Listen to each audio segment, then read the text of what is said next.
Je ne vous cacherai pas que le cœur n'y est pas aujourd'hui. Et ce matin, j'ai eu un mot déplacé. J'ai dit à une amie, Baruch Hashem, que je ne suis pas l'intervenante aujourd'hui. Mais comme quoi, Kadosh Baruch Hu, c'est ce qu'il fait et nous interpelle quand il veut. Alors permettez-moi, mesdames, bien que j'ai le cœur meurtri par les nouvelles qui nous sont tombées, permettez-moi d'essayer de rentrer dans la paracha Béchalach sans tenir compte pas sans tenir compte, en tenant compte des événements. Et puisque les Chachamim nous demandent de vivre avec la paracha, alors essayons de puiser dans cette paracha les points, la force, les solutions qu'il nous faut pour faire face aux événements actuels.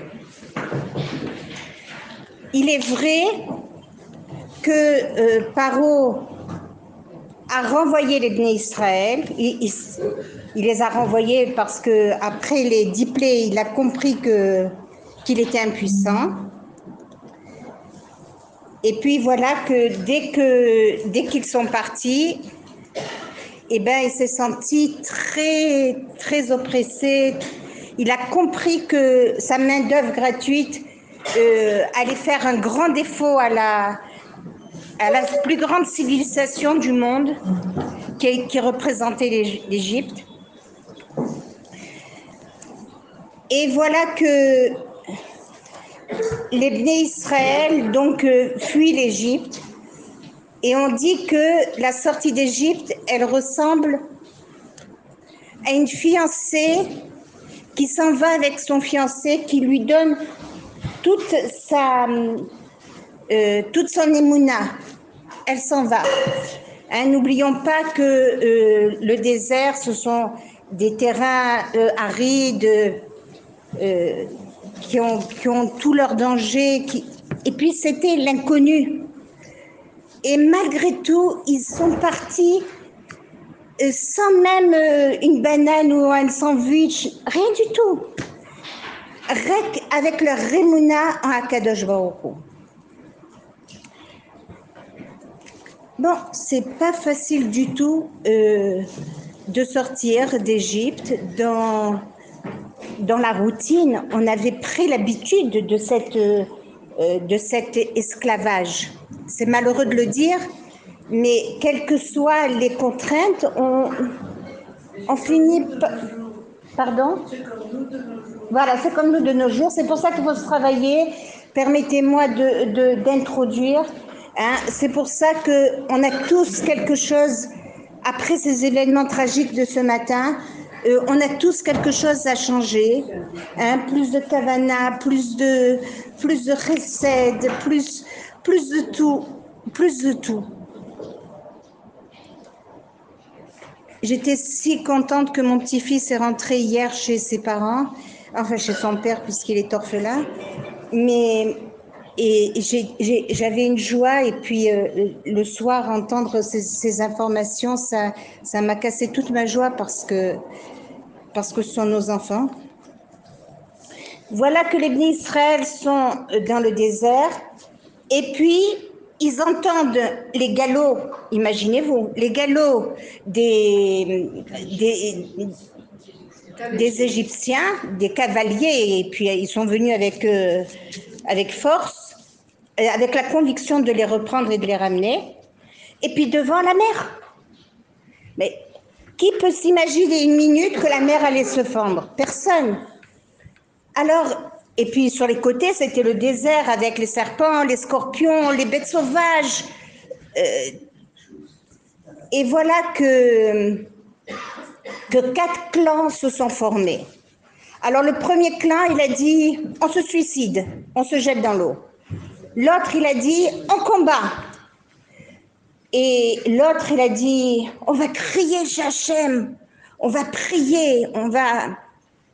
Alors j'ai dit 4 clans, y en a un qui me manque.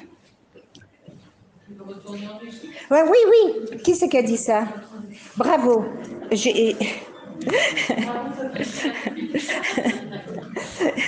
Et donc, il a dit, on retourne en Égypte. C'est ce que je disais, la coutume, l'habitude, s'accoutumer à une situation, c'est dramatique. Et donc, il y avait ces 4 clans et on sait très bien que les Juifs, ils sont toujours divisés en plusieurs groupes, hein, puisque quand il y a 2 Juifs, il y a 3 opinions. Et donc, il y en a un qui a sauté, on ne sait pas son nom, on ne sait pas qui c'est.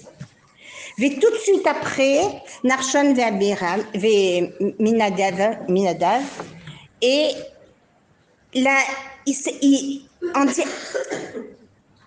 y a eu comme ça tout le chevet Yehuda qui est rentré dans l'eau. Et alors, écoutez bien ce que je vous dis. Hein. Alors, tout le chevet Yehuda, non, pourquoi? Parce que tout le chevet Yehuda rentre dans l'eau. Et puis évidemment, ils ont l'eau qui arrive au nez, ils vont mourir. Alors, on est là, d'accord? Un autre endroit dit qu'Akadosh Baruch Hu, il a mis la main sur celle de Moshe Rabbeinu et il a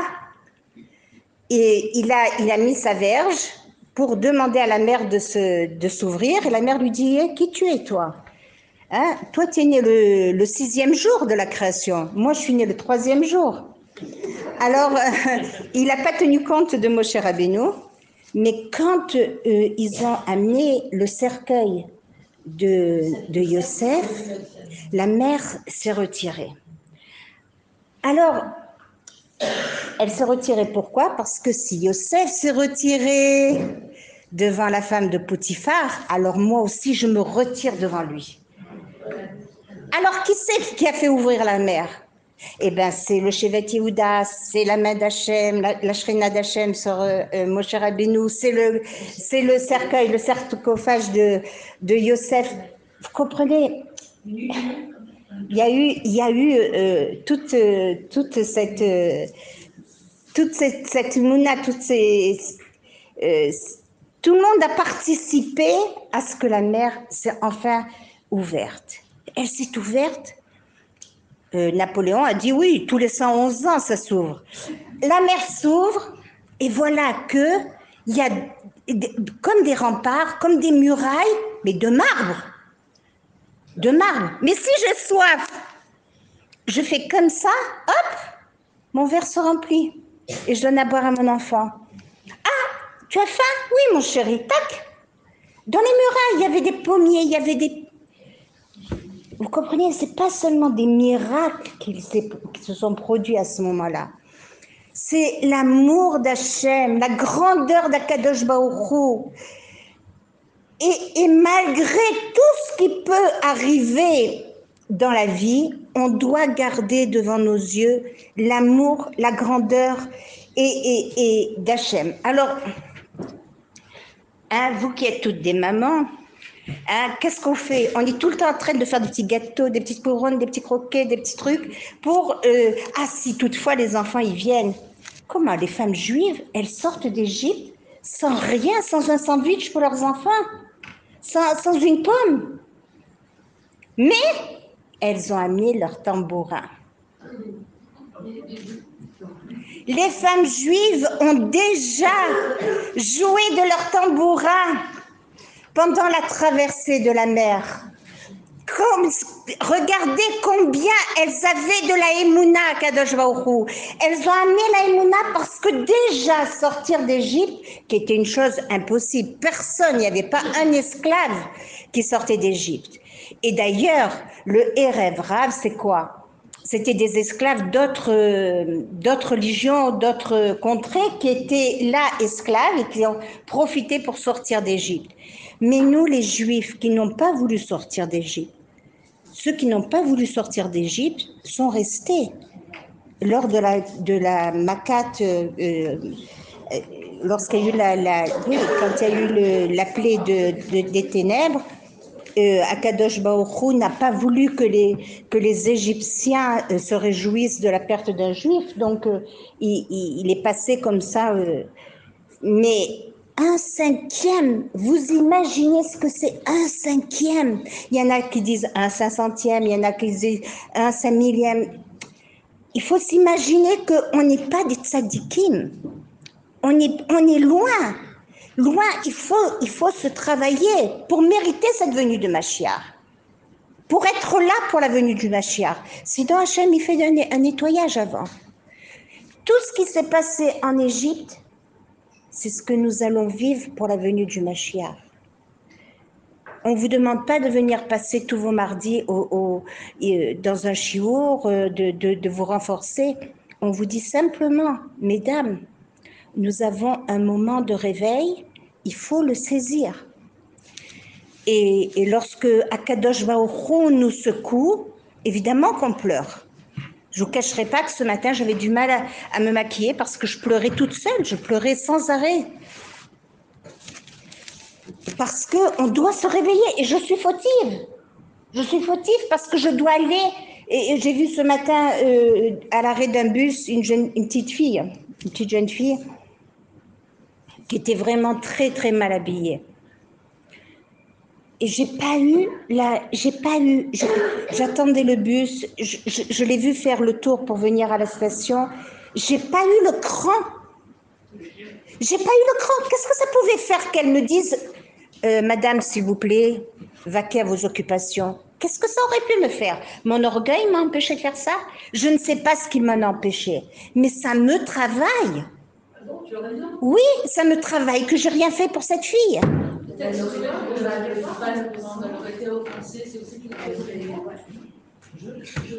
Et je vous épargne les détails de ce que j'ai vu. Enfin, pas de ce que j'ai vu, Baruch Hashem, j'ai cette force de tourner la tête, mais elle s'affichait de façon... Et ce matin, il y avait un vent glacial. Je ne suis pas là pour juger personne, mais je me juge, Pachanou Taragmou, que j'ai pas fait quelque chose pour mon prochain ce matin. Comprenez, on est tous... Espérons, vous êtes bien braves.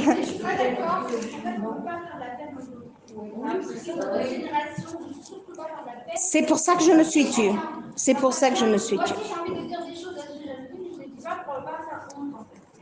Ouais.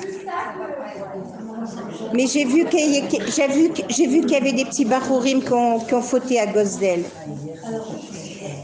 Et donc, les Bnei Israël ont traversé la mer. Une fois que toute la nuit, ils ont marché dans cette mer, c'était terrifiant parce que la mer faisait du bruit. Et ils ont marché le matin, tous les Bnei Israël étaient donc hors de la mer et tous les Égyptiens étaient au milieu de la mer. Et c'est là que la mer s'est refermée. On dit qu'il y a eu plus de 50 miracles qui se sont produits pendant la traversée de la mer. Et ce qu'on doit voir ici, c'est que si, on va voir, lorsque les Bnei Israël recevaient la manne, c'était suivant le srout de la personne. Si la personne méritait, la manne, il la trouvait à cette partie-là. Elle ouvrait la porte, sans faire un pas, la manne était à son niveau. Et si il y avait quelqu'un qui avait fauté, il fallait qu'il fasse de la marche pour aller chercher sa portion de manne. Et là, on voit que la mer s'est refermée sur les Égyptiens et on voit que c'est comme une Mechona Gvissa, comme une machine à laver.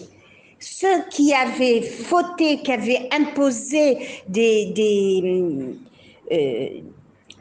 sévismes au Bnei Israël, eh ben, ils se voyaient d'en bas en haut, ils étaient malmenés, ils ont vraiment souffert avant de Mida Keneged Mida, avant de mourir. Mais ceux qui n'avaient pas été sympathisants ou je ne sais quoi, alors eux, ils ont trouvé la mort sans peine.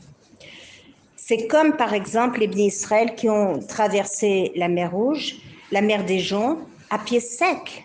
C'est aussi un miracle incroyable. Alors que les Égyptiens s'embourbaient, s'enlisaient dans la boue. Donc, miracle sur miracle. Et lorsque Paro, il a vu que la mer lui arrivait à la gorge, il n'a pas dit Mikamora, parce que l'eau serait rentrée, il l'aurait avalé. Il a dit Mirhamora Baelim Hashem. Vous savez, quand on a de l'eau, Mirhamora Baelim Hashem. Qui est comme toi, Kadosh Baruch Hu? Et Hachem, c'est le seul qui l'a sauvé. Il a fait Teshuvah, tout Paro qu'il est, on sait combien il a durci son cœur. Eh bien, lui qui a dit, si je vois encore une fois Moshe Rabbeinu, je le tuerai, c'est lui qui est parti en pyjama chercher Moshe Rabbeinu de maison en maison et qui disait aux enfants, où est la maison de Moshe Rabbeinu? Et les enfants l'envoyaient à droite et puis l'envoyaient à gauche et le paro qui était comme ça dans les rues de Goshen. Donc Akadosh Baruch Hu a fait Nissim Veniflaot.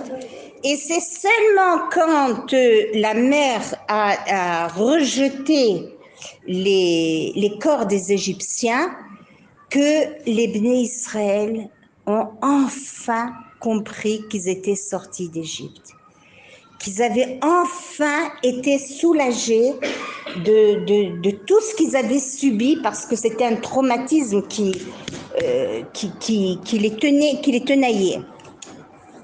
Et donc, à ce moment-là, Az Yashir Moshe Uvnei Israël et Ashir Azot L'Hashem Vayomu Lemor. C'est à ce moment-là que les hommes ont entonné le shir, le chant des louanges, de la reconnaissance à Kadosh Baruch Hu. Alors oui, j'étais amenée à dire, enfin je suis amenée à dire, nous allons, soyons rassurés, voilà, nous devons vivre avec la paracha, voilà le message que la paracha nous donne. Oui, nous aussi nous aurons le droit à la venue du Mashiach, très proche, Bezrat Hashem, elle est en train d'arriver, elle est en train de se dévoiler. On voit des choses qu'on n'a jamais vues aucun temps. Et là, Bezrat Hashem, je suis confiante.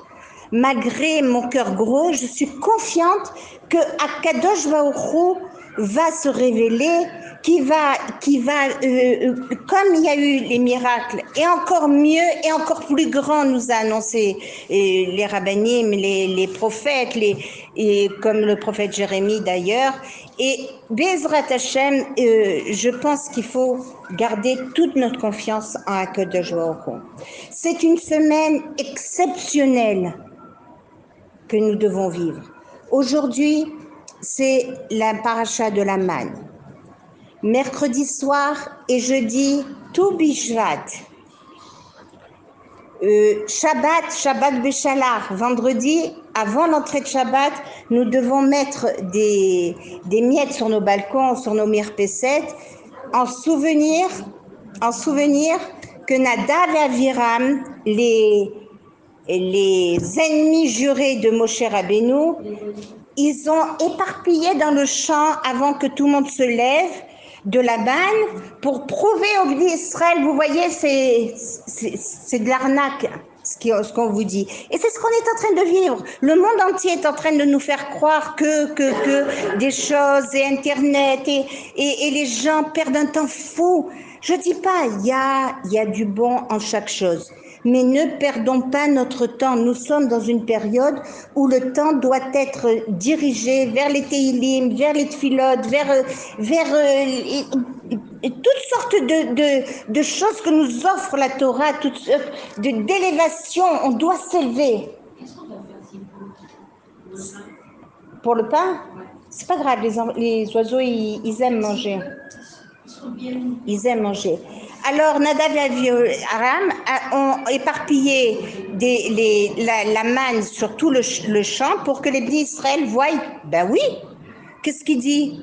Voilà, Shabbat c'est tombé. Eh bien, les oiseaux, pendant la nuit, alors que les oiseaux ne mangent pas la nuit, enfin, en tout cas, j'ai pas repéré ça, ils sont venus, ils ont nettoyé tout le champ, il ne restait plus aucune trace.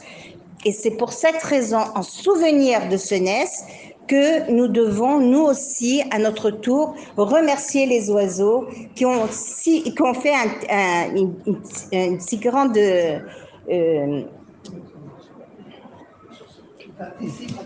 ils ont élevé le nom d'Hachem et c'est grâce à ça que nous, on doit penser à eux et leur mettre des miettes ce Shabbat.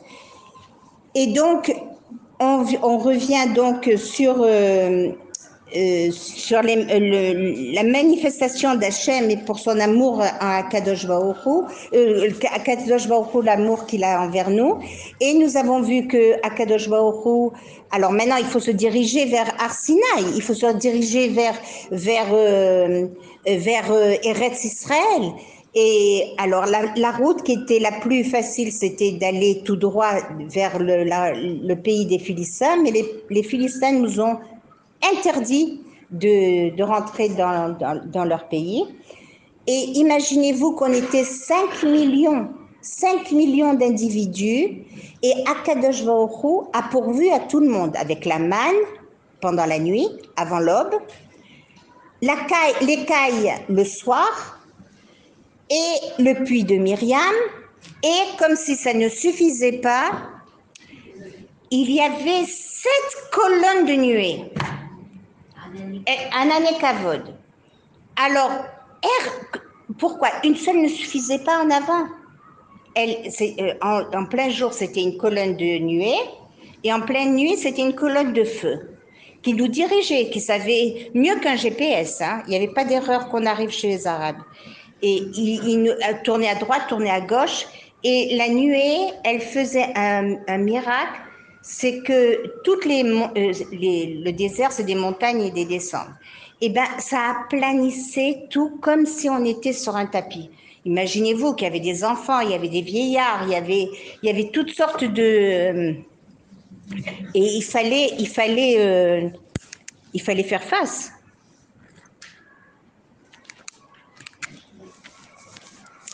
Et pendant 40 ans, Akadosh Baruch Hu va subvenir aux besoins des Bnei Israël.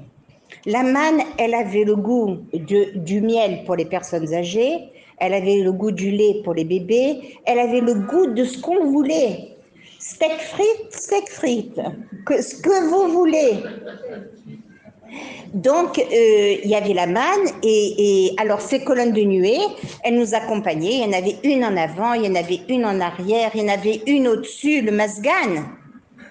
Un masgan en plein désert. Et puis, de chaque côté, on était comme dans un berceau, on était dans les mains d'Akadosh Baruch Hu.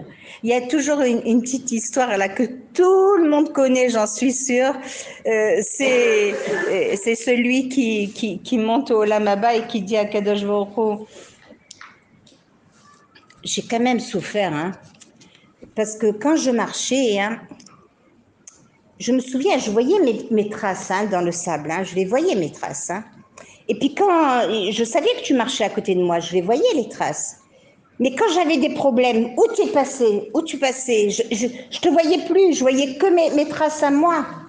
Alors Akadosh Baruch Hu qui lui dit, oui mon fils, tu dis ça, mais à ce moment-là, je te portais. C'est mes traces à moi que tu voyais, c'était pas les tiennes. Ah, ça, c'est comme le petit enfant qui est sur le dos de son père, là, et qui marche, et puis qui dit, papa, je veux un bonbon, papa, je veux une glace, papa, je veux un gâteau. Et puis un jour, à un certain endroit de la promenade, il voit un copain au papa, il dit, vous auriez pas vu mon papa où il est? Alors son père le prend et le jette par terre. Il lui dit, tu apprendras comment tout ce que tu m'as demandé, je t'ai donné, j'ai pourvu. Et maintenant, tu me demandes. Nous aussi, on dit, nous aussi, on oublie ce que Dieu nous a donné. Et après, on dit, Hachem, où es-tu? Mais pourquoi tu n'es pas là? Pourquoi tu n'es pas avec moi? Nous aussi, on doit se réveiller. Bon, je ne sais pas trop quoi, il y a tellement à dire sur cette paracha. Bon, évidemment, parler du grand Narshon ben Aminadav, qui était le prince, c'était le prince de la tribu de Yehuda. Et lui aussi, il a donné, dès le premier Nissan, vous vous souvenez qu'on voit chaque jour les princes qui offrent leurs korbanot. C'était le premier Nissan, c'était le premier Narshon ben Amidav qui a fait, Minadav qui a donné son korban. Mais ce qui est intéressant à voir, c'est qu'il avait des qualités admirables, c'était un grand monsieur. Et c'était lui aussi qui avait fait le recensement avec Moshe Rabbeinu, qui nous a prouvé combien Kadosh Baruch Hu nous aime, puisqu'Akadosh Baruch Hu a demandé le recensement, donc il voulait, par amour pour son âme Israël. Mais on voit que Narshon, c'était le fils de Père... non, ça ne vous dira rien, mais je vous dicte quand même. C'était le fils de Ram, le fils de Shetzon, et Shetzon, c'était le fils de Peretz. Peretz qui est le fils de Yehuda. Hein? Donc, Yehuda, c'est avec Ruth. Avec Tamar. Oui, avec Tamar. Et Aaron, il était marié avec la sœur de Narshon. Donc, ils étaient beaux-frères et sœurs. Beaux-frères. Elisheva. C'était la fille de Ben Aminadav. Voilà. Et qu'est-ce que je pourrais d'autre Ah oui, n'oublions pas cette bravoure et ce courage parce qu'il a donné l'exemple et il a été suivi par toutes les tribus.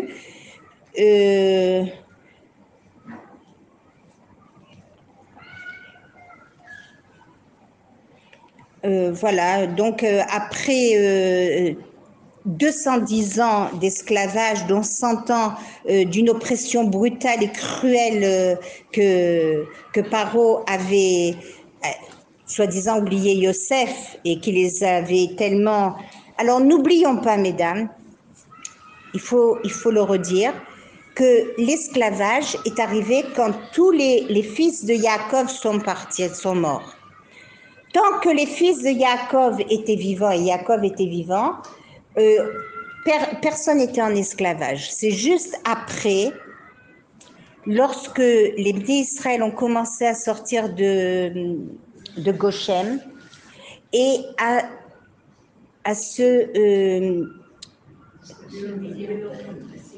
s'imprégner de la Vodazara, de la civilisation égyptienne. Hein, il y a eu une assimilation qui a commencé à se former et c'est là qu'on a commencé à payer. Il y a eu 210 ans d'esclavage, mais dans les 210 ans, il y a eu 100 ans qui étaient cruels, qui étaient encore plus forts que tout l'ensemble.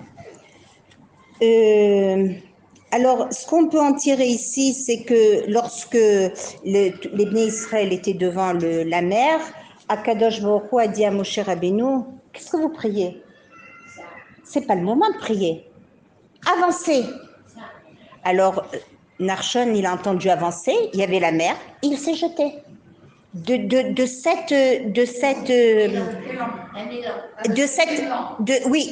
élan, de ce bitachon, de cette émouna. C'est ça. Tout, les 40 ans dans le désert égale émouna, bitachon à Hachem. C'est ce qu'on doit en retirer. Oui. Avec tous les missiles qu'ils ont réussi à avoir, honnêtement, si on était à leur place et qu'on avait vu tous ces missiles, franchement, vous n'auriez pas de la douleur. Vous en auriez un peu tout. C'est quelque chose qui défie la nature. Je sais maintenant comment on peut faire sortir la menace quand on est dans le dos, quand on voit rien. Alors, c'est vrai qu'il y a des missiles, on entend des histoires de missiles, mais on ne les vit pas comme eux, ils ont tous vu, ils ont tous vécu, il n'y avait pas un seul qui détrôlait qu'à la chérie. Comment vous faites? Vous savez, ma chérie, c'est vrai que après ce qui est arrivé à Simchat Torah, hein, les rabbinim nous recommandent de ne pas dire la date. Après ce qui nous est arrivé, il y a des gens qui ont très bien imagé Eretz Israël. Hein, Eretz Israël, vous voyez comme ça. Il y avait ces Bachorim qui ont fauté, qui n'ont pas fauté. Je permettrai pas que personne devant moi ne porte un jugement. Eh bien, ils ont été notre bouclier. Vous comprenez? Eux, les Arabes, ils avaient projeté de détruire tout Israël. Hein, de passer par là, le Hezbollah les attendait, les aidait. D'accord? Ils arrivent, ils voient qu'il y a cette fête qui était prévue, je crois, depuis très longtemps. Hein. Pardon? Depuis 2006, elle était... Non, qu'est-ce qui était prévu depuis... Non, ça c'est les Arabes, mais la fête des jeunes. C'était une semaine. Non, c'est tous les 3 fois dans l'année, je crois, qu'ils faisaient cette fête, je sais pas. C'était une fête qui était prévue depuis très longtemps. Et les Arabes qui voyaient qu'ils commençaient à préparer l'endroit et tout, ils n'étaient pas au courant de cette fête. Et c'est ce qui nous a sauvés. Alors, c'est vrai que c'est un massacre, c'est vrai que c'est horrible, c'est vrai que c'est horrible, mais c'est un bien que Dieu nous a fait. Ces enfants ont été le bouclier de Am Israël, de Eretz Israël. Grâce à eux, on a été épargnés. Grâce à eux, on est aujourd'hui réunis. Mais moi, je me pose la question, comment on va faire? On fera Simchat Torah Abba encore plus fort que ce que c'était. Exactement. Exactement. Même dans le massacre, il y a eu des missiles. Moi, je peux vous donner une histoire. Oui, volontiers. Un témoignage d'un soldat qui a été le jour de Simchat Torah à Gaza. Enfin, il a raconté parce qu'on était au Shloshim de Binyamin Lev, qui a été tué vraiment tout de suite. Oui. Et en fait, quand il a été blessé, bon, Binyamin, il a été un des premiers à aller. Oui. Et il a été blessé et il est tard tout de suite. Alors, quand son copain, celui qui parlait au Shloshim, il a raconté l'histoire, il a dit voilà, il y a eu un NES. Mais bon, et c'était 30 jours après, d'accord, ce fameux Simchat Torah. Et il a dit, quand Binyamin a été touché, bon, il a dit j'ai été touché, il ne savait pas où. Et lui, il était à côté. Il a essayé d'appeler un infirmier qui est venu. Et tous les deux, ils ont essayé, ils ont vu, ils n'ont pas vu de sang. En fait, tout était à l'intérieur. Et ils ont essayé d'appeler une ambulance, on appelle des secours. Il y a une voiture qui s'est arrêtée, une voiture de civil, et le bonhomme, il leur a fait comme ça, le cœur. Genre, venez. Et eux, ils ont cru que c'était un sourd-muet. Donc, le petit soldat, je n'ai pas très bien compris s'il est monté dans la voiture. En tous les cas, le Chovesh, l'infirmier, et Binyamin, ils sont montés dans cette voiture. Et Binyamin était encore en vie. Entre-temps, il est niftar. Et en fait, à un moment donné, c'était Gaza, c'était Afar Gaza. Ah oui. Et l'armée avait été prévenue, ils commençaient à arrêter tout le monde. Et ce bonhomme, là, cette voiture, elle a été arrêtée par l'armée. Et lui, en fait, ils ont cru que c'était un sourd-muet, un juif. Ouais. Et lui, il a lancé comme ça un mot, un truc qu'on lance spontanément, en arabe. En fait, c'était un terroriste qui les avait recueillis et il voulait les emmener à Gaza. D'accord? Et donc, vous imaginez le corps de Binyamin là-bas, alors qu'il a eu vraiment C'était horrible. Mais là, le petit jeune, il en pleurait. Il a dit, même là, on a vu des missiles. Bon, voilà. Il n'y a que si... Celui qui veut voir les voix. Il n'y a que si on vit 500 ans qu'on comprendrait les voies d'Hachem. Personne ne peut les expliquer et personne ne peut prévoir l'avenir.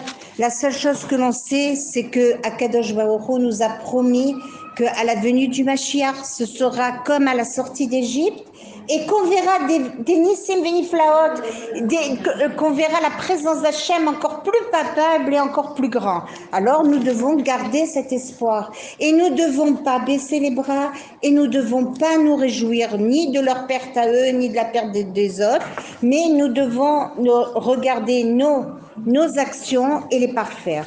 Alors écoutez, j'ai envie de dire quand même un petit mot sur Tou Bishvat, bien que je ne l'ai pas ici. Bon, alors, oui, il y a Tou Bishvat qui arrive mercredi soir et jeudi. Et alors, bon, il n'y a pas grand-chose à faire. Il faut manger. Ça va pour la paracha ou vous voulez qu'on continue? Ça va? Alors, il n'y a pas grand-chose à faire pour Tou Bishvat. Il faut juste manger des fruits. Alors, il y en a qui vont vous dire ce que vous voulez, il n'y a pas d'ombre. On dit que tout, c'est les lettres de tout, c'est 15 du mois de Shevat. Alors, il y en a qui vont manger 15 sortes de fruits. Les kabbalistes vont manger 30 sortes de fruits. Il y en a qui vont faire plusieurs assiettes, plusieurs vins. Le vin rosé, le vin blanc, le vin rouge. Tout dépend des minagib de chacun. Simplement, je voudrais vous dire que nous avons l'école de Beth Hillel et l'école de Shammai et qu'ils se sont chamaillés comme ça pendant des années. Et il y avait comme ça 1500 nekudotes ou un point où ils n'étaient pas du tout d'accord et ça durait comme ça, qui se contredisaient. Et Shammai dit qu'on devrait faire Tou Bishvat le 1er Shvat et Hillel dit qu'on devrait faire le 15 Shvat. Mais comme Hillel se taisait, donc celui qui m'évater, celui qui abandonne, il perd rien, donc c'est comme Hillel qu'on va faire. Et après la venue du Mashiach, on fera comme Shammai. Hein, il faut faire la balance. Alors Hillel, il a dit le 15 Shevat. Et un seul endroit où Hillel et Shammai étaient d'accord, c'est que lorsque on nous demande le Gilgoul, de revenir en Gilgoul il y a deux façons de faire, là où on faute, on doit pêcher. Là où on pêche, on doit faire tchouva. Alors, on va à 120 ans au Guéhinom, et on paye au Guéhinom, même si c'est très dur, ou on revient en Gilgoul dans ce monde-ci. Mais là, il y a des risques, parce que si on revient dans ce Gilgoul, alors on peut revenir par l'inerte qui est la table, qui est les chaises, ou par le minéral qui est comme une pierre, par exemple, ou par le végétal qui peut être un fruit, un légume, et pardon, ouais, ou un animal. Alors on dit que celui qui a volé dans sa vie revient dans un chien. Un chien. Bien, il y a beaucoup de gens qui vous disent c'est pas un animal, c'est un être humain. Regardez comme il écoute, regardez.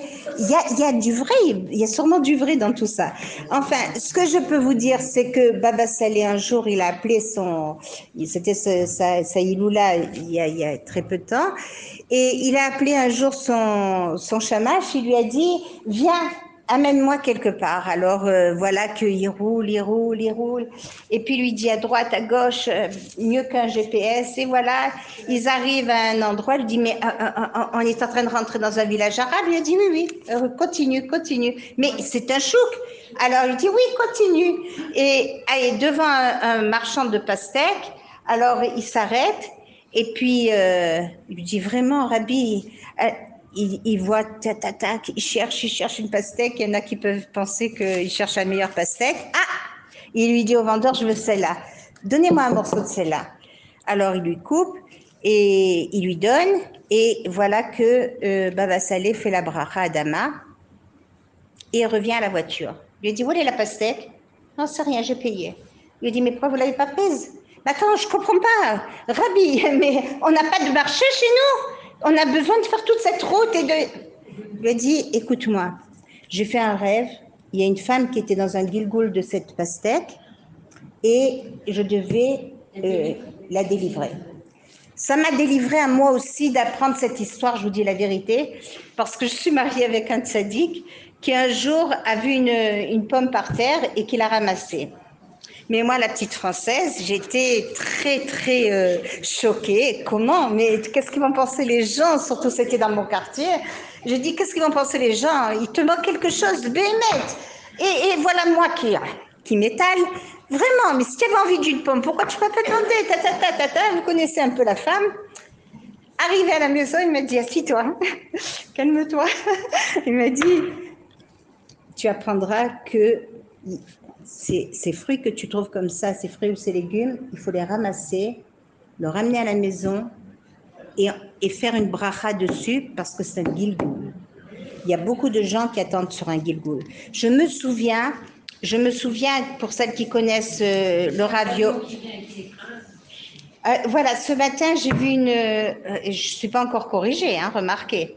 Ce matin, j'ai vu une voiture qui faisait marche arrière et au milieu de la route, j'ai vu d'orange. J'ai dit, alors, je l'ai poussée avec le pied pour qu'elle soit un peu à l'écart parce que j'ai dit, on ne sait jamais si c'est un gilgoul, mais je ne l'ai pas ramassée. Vous voyez combien on doit encore se travailler, hein.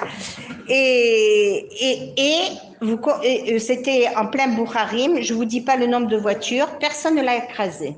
Alors maintenant que j'en parle, je me dis oui, c'était sûrement un gilgoul qui attendait une bracha. J'espère qu'il y a quelqu'un de... Non, la bracha qui concerne le fruit en question. Oui. Et alors évidemment, nous avons 5... C'est fini? Ah. Nous avons 5 Rosh Hashanah. Nous avons le premier Nissan qui est le Rosh Hashanah des rois et des fêtes, le nouvel an des rois et des fêtes. Et nous avons le premier Elul qui est les Maaserot, Bema et le Rosh Hashanah. Et le premier Tishri dont la Shemitah va démarrer ou finir, avec le Jubilé, le Yoel, hein, des Yarakot. Le premier Shevat pour Shammai, hein, le nouvel an des arbres, et comme il est, ce sera donc Toubi Shvat, le 15 Shevat, et Shavuot qui est le nouvel an des prémices, des fruits. On mange des fruits à Shavuot, à Toubi Shvat, mais c'est la fête de l'arbre. Quel arbre? On dit que c'est la fête de l'arbre. Et on fait allusion à l'arbre qui est le cédra, qui est l'étrog, pour que l'on prie pour l'étrog de Sukkot, pour avoir un bon étrog l'année prochaine. Alors évidemment, l'étrog, c'est bon pour les femmes qui sont enceintes et pour avoir un bon accouchement.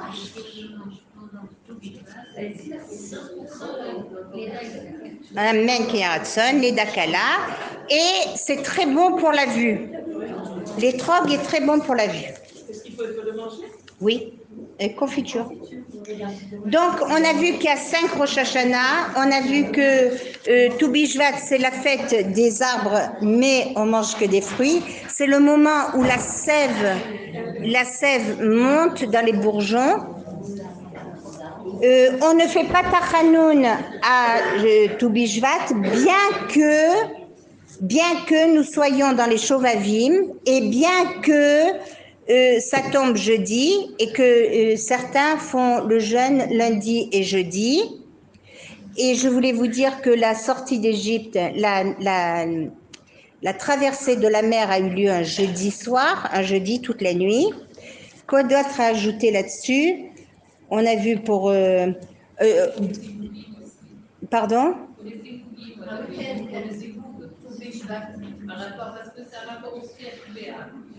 Oui, oui. Il y a 70, je crois que c'est le pourcentage, c'est un nombre élevé. Je pense qu'il y a 70% d'arbres qui ne donnent rien du tout, aucun fruit, qui ne produisent pas. Et sachant aussi que le cédra avait